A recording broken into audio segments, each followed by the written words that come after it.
Ninth class in democratic politics, chapter electoral politics. Your next topic is what makes elections in India democratic. क्या चीज़ है जो Indian elections को democratic बनाती है।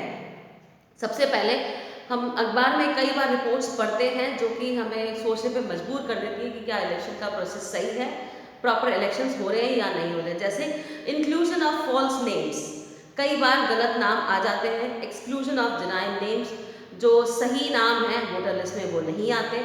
Miss use of government facilities, सरकारी सुविधाओं का गलत इस्तेमाल। एंड ऑफिशियल्स, रूलिंग पार्टी के जो ऑफिशियल्स हैं उनका गलत तरीके से इस्तेमाल किया जाना। एक्सेसिव यूज ऑफ मनी, जो रिच कैंडिडेट्स हैं, बड़ी पार्टीज हैं, वो एक्स्ट्रा मनी का इस्तेमाल कर रही है जबकि एक सर्टन अमाउंट दिया गया है कि आप स्टेट असेंबली के लिए 10 लाख से ऊपर यूज नहीं करोगे एंड नेशनल लेवल के लिए 25 लाख से ऊपर इस्तेमाल नहीं करोगे। Intimidation of voters and rigging on the polling day, voters को डराना, धमकाना, उनको बहलाना, फुसलाना या जब पोलिंग डे है वहाँ पे कुछ गलत तरीके इस्तेमाल करना। तो ये सारी रिपोर्ट जो है हम कई बार चुनाव के टाइम पर पढ़ते रहते हैं। अब ये कभी सही, many of these reports are correct, इनमें से काफ़ी सारी चीज़ें सही भी होती है जो हमें अनहैप्पी कर देती है, but fortunately there are not on such a scale. लेकिन इंडिया में ये सारी चीज़ें इतने लार्ज स्केल पे, इतनी भारी मात्रा में नहीं होती कि हम ये कहें कि इंडिया का सिस्टम अच्छा नहीं है। तो सबसे पहले हमें इंडिया का जो सिस्टम है कौन संभालता है उसको समझना है कि एक इंडिपेंडेंट इलेक्शन कमीशन इंडिया में बना हुआ है जो ये सारा प्रोसेस है इलेक्शन का उसको अपने हाथ में रखता है। ये गवर्नमेंट से बिल्कुल फ्री होता है, गवर्नमेंट के अंडर में काम नहीं करता है, इसलिए गवर्नमेंट का इन्फ्लुएंस इस पर नहीं होता है। One simple way of checking whether elections are fair or not is to look at who conducts the election. Are they independent of the government, or can the government or the ruling party influence or pressurize them? Do they have enough powers to be able to conduct free and fair elections? Do they actually use these powers? क्या इनके पास इतनी power होती है कि वो इसका इस्तेमाल करके फ्री एंड फेयर इलेक्शन करा सकें? क्या वो उस पावर का यूज करते हैं या नहीं करते हैं? तो ये सारे क्वेश्चंस का आंसर हमारे पास यही है कि यस, इंडिया में ये सारी चीजें हैं।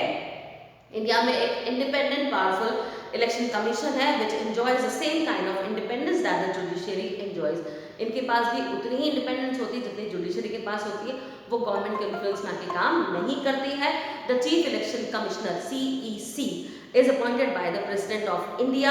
इनको इंडियन प्रेसिडेंट अपॉइंट करते हैं और एक बार अपॉइंट करने के बाद इनको रिमूव करना इतना आसान नहीं है जैसे प्रेसिडेंट का होता है, and is not answerable to any government. Even if the ruling party और the government does not like, यहाँ तक कि अगर रूलिंग पार्टी को इनका काम पसंद भी नहीं आता तो भी कमीशन का वो कुछ नहीं बिगाड़ सकते। It is virtually impossible for it to remove the CEC। इनके लिए इनको रिमूव करना भी काफ़ी इम्पॉसिबल ही है, काफ़ी मुश्किल नहीं, इम्पॉसिबल ही है। Very few election commission in the world have such wide ranging power. दुनिया में बहुत कम ऐसे इलेक्शन कमीशन है जिनके पास इतनी पावर है जितनी इंडिया में मिली हुई है इलेक्शन कमीशन को। अब क्या क्या पावर्स है इंडिया में? EC takes decisions on every aspect। Election के टाइम पे जो पूरा प्रोसेस है, कंडक्ट से लेकर control of election, from the announcement of election to the declaration of result, ये सारा काम इलेक्शन कमीशन के हाथ में होता है, सारे फैसले वही करते हैं।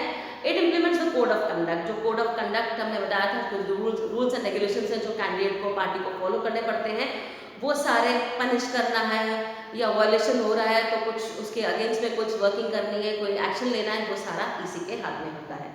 During the election period, election period के टाइम पर EC can order the government to follow some guideline. यहाँ तक कि वो सरकार को भी ऑर्डर करते हैं कि ये गाइडलाइंस आपको फॉलो करनी है। जैसे 2 महीने पहले से कोई फाउंडेशन स्टोन नई घोषणाएं नहीं कर सकते, तो ये सब EC डिसाइड करता है और गवर्नमेंट को फॉलो करनी पड़ती है। उसके अलावा टू प्रिवेंट यूज, ताकि कोई भी अपनी गवर्नमेंटल पावर का मिसयूज ना कर सके, ताकि वो इलेक्शन जीत जाए, इन सबको रोकने के लिए इसी के हाथ में इतनी पावर होती है। और to transfer some government official, और इस टाइम पे गवर्नमेंट ऑफिशियल्स का ट्रांसफर भी नहीं होता है। ये सारी गाइडलाइंस EC के द्वारा निकाली गई हैं। When an election duty, election duty के टाइम पर जो गवर्नमेंट ऑफिसर्स उनके वर्क उनके अंडर में काम करते हैं वो गवर्नमेंट के कंट्रोल में नहीं होते हैं, उनको गवर्नमेंट उस वक्त ऑर्डर नहीं कर सकती है। इन the last 15 years or so, the election commission has begun to exercise all its power and even expand them। तो पिछले 15-20 सालों में EC अपनी ये सारी पावर का इस्तेमाल कर रही है, इसके बदले इनकी पावर और बढ़ती भी जा रही है। When election officials come to the opinion that polling was not fair, और अगर इलेक्शन ऑफिशियल्स को लगता है कि पोलिंग फेयर तरीके से नहीं हो रही है बूथ पर या कोई एंटायर कॉन्स्टिट्यूंसी में सही से काम नहीं हुआ है, तो उस वक्त वो रीपोल का ऑर्डर भी कर सकते हैं।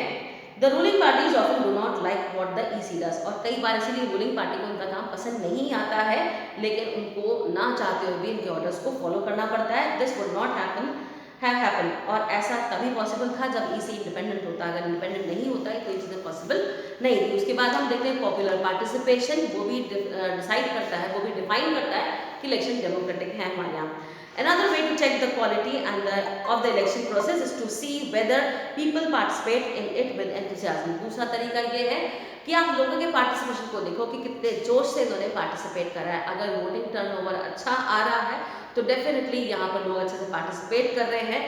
रिजल्ट्स में अगर बदलाव आ रहा है कि पिछली बार ये जीता था, इस बार ये हार गया, मार्जिन वगैरह अगर हम देखते हैं सारी चीज़ें, तो हमें अपने आप समझ में आ जाता है कि बहुत इंडिपेंडेंटली, बहुत प्रॉपरली, फ्री एंड फेयर तरीके से काम हो रहा है। तो जैसे सबसे पहले पॉइंट्स में देखा है, people's participation in election is usually measured by voters turnout figures. Turnout indicates the percent of eligible voters who actually cast their vote, यानी कितने एलिजिबल वोटर्स ने यहाँ पर वोटिंग करी है। Then over the last 50 years the turnout in Europe and North America has declined. North America और Europe के अंदर ये टर्नआउट फिगर डिक्लाइन हुआ है, लेकिन इंडिया में ये गॉन अप, ऊपर की तरफ ही बढ़ता हुआ नजर आया है।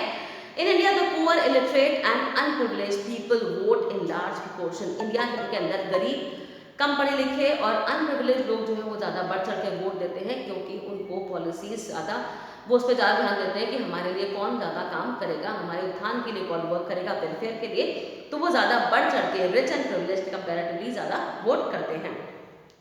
अगर हम वेस्टर्न डेमोक्रेसी से देखें तो डेफिनेटली ये फिगर हमारे यहाँ पर ज़्यादा है। आप यूनाइटेड स्टेट्स ऑफ अमेरिका, यहाँ पे पुअर पीपल, अफ्रीकन अमेरिकन, यहाँ पे हिस्पैनिक्स, इनका वोट जो है काफ़ी कम है वाइट पीपल के अगेंस्ट में।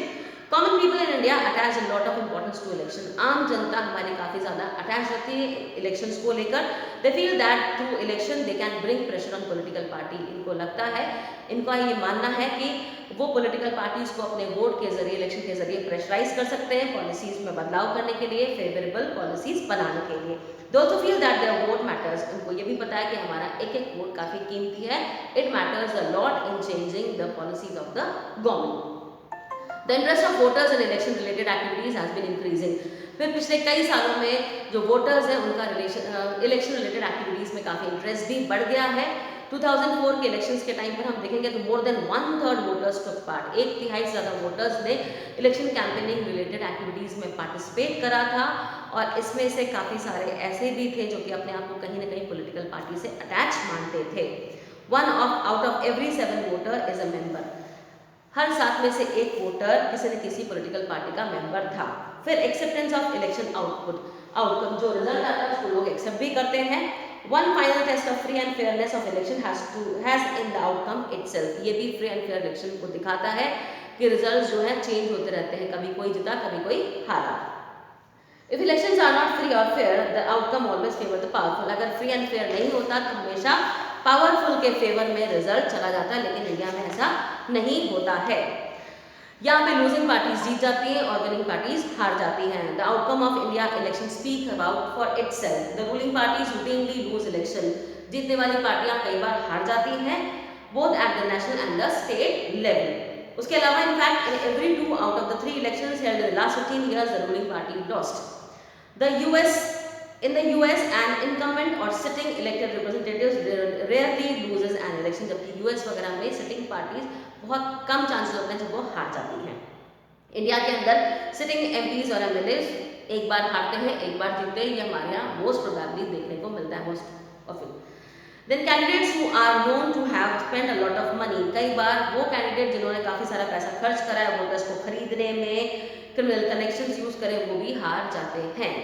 Wherein very few disputed elections, the electoral outcomes are usually accepted as people's verdict. India में बहुत कम ऐसे केसेस होते हैं जहाँ पर लोग कहते हैं कि हाँ सही तरीके से इलेक्शन नहीं हुआ, अदरवाइज लोग एक्सेप्ट करते हैं रिजल्ट को। Now challenges to free and fair election. ये सारे काम करने के लिए बहुत सारे चैलेंजेस बीच में आते हैं। इतना आसान नहीं है किसी भी कंट्री में, स्पेशली इंडिया जैसी डाइवर्सिफाइड लार्ज कंट्री में फ्री एंड फेयर इलेक्शंस को करवाना। All this leads to a simple conclusion: elections in India are basically free and fair. तो जो हमने पॉइंट्स पढ़े उसके हिसाब से हम कह सकते हैं कि इंडिया में फ्री एंड फेयर इलेक्शंस होते हैं। The party that wins an election and forms government does so because people have chosen it over its rival. वो पार्टी जिसको लोगों ने चूज करा है, विरोधियों को हरा के डेफिनेटली वो सरकार बनाती है। This may not be true for every constituency, लेकिन ये हर बार हर जगह पॉसिबल नहीं होता है। A few candidates may win purely on the basis of money. कुछ कैंडिडेट्स हैं जो कि मनी के बेस पे जीत जाते हैं, अनफेयर तरीके इस्तेमाल करके भी जीत जाते हैं। ओवरऑल वर्डिक्ट जो है जनरल इलेक्शन का reflects popular preference. There are very few exceptions to this rule in the last 50 years. पिछले 50 सालों में ऐसी घटनाएं बहुत कम सुनने को मिली है जहां पर पावर का, मनी का, क्रिमिनल कनेक्शन का इस्तेमाल किया गया, अदरवाइज फ्री एंड फेयर रहा है। Yet the picture looks different if we ask deeper questions. Are people's preference based on real knowledge? Are the voters getting a real choice? फिर उसके अलावा भी और भी क्वेश्चन अराइज होते हैं कि क्या वाकई वोटर्स को फेयर चॉइस मिली थी चूज करने के लिए?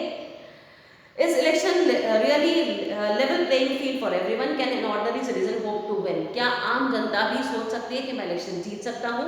Question of this kind bring the many limitations. लेकिन जब हम ऐसे क्वेश्चन सुनते हैं तो कुछ लिमिटेशन, कुछ चैलेंजेस इलेक्शन को लेकर हमें सामने नजर आते हैं। वो है candidates and parties with a lot of money may not be sure of their victory.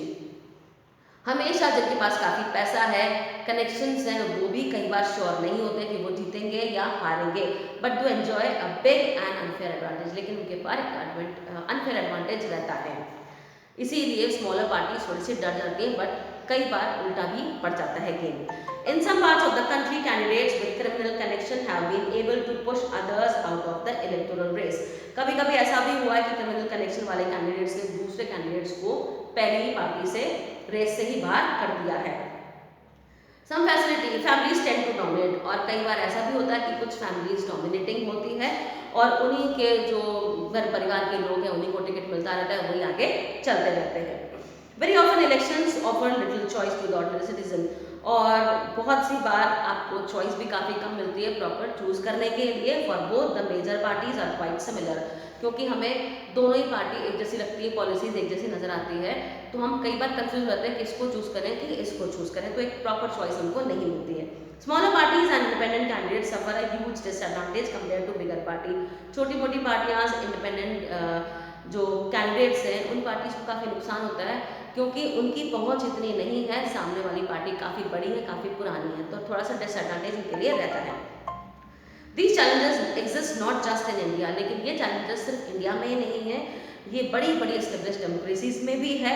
These deeper issues are a matter of concern for those who believe in democracy. तो definitely ये matter of concern है, जो कि democracy में believe करते हैं उन सबके लिए सोचने का विषय है। That is why citizens, social activists and organizations have been demanding reform in our electoral system. इसीलिए अलग अलग countries में citizens, social activists और जो ऑर्गेनाइजेशन है वो डिमांड कर रही है कि इलेक्टोरल सिस्टम को और ज़्यादा रिफॉर्म किया जाए। तो यहाँ पर हमें भी सोचना है कि क्या और तरीके हो सकते हैं रिफॉर्म करने के। इसमें सबसे अच्छा तरीका यही है कि आम जनता बढ़ चढ़ के इन एक्टिविटीज़ में पार्टिसिपेट करे।